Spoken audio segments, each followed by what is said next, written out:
दोस्तों आज हमारी मंजिल जो है सक्खर से लेके पीर जो गोट के है।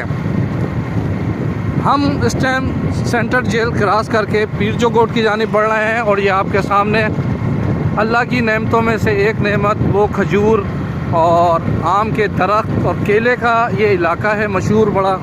यहाँ पे कदम कदम पर आपको मुख्तलिफ़ अक़साम की ये खजूर आपको यहाँ मिलेंगी। मेरे सामने आपके नज़र आ रहे होंगे ये केला है जो कि तैयार होने वाला है। बहुत सी जगह पे खजूर के अंदर नर लगा दिया गया है और छोटे छोटे पौधे निकल रहे हैं उस पर, ये देखें आपके सामने।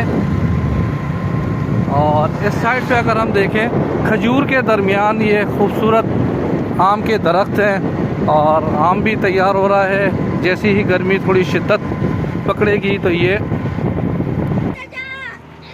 ये बच्चे जो है दरिया में नहा रहे हैं और गर्मी से सताए हुए ये बच्चे हैं जो कि इलाके में रहते हैं। ये खूबसूरत दरख्त जो कि आना चंद हफ्तों के बाद आपको बेहतरीन खजूर खज्जी मिलेगी।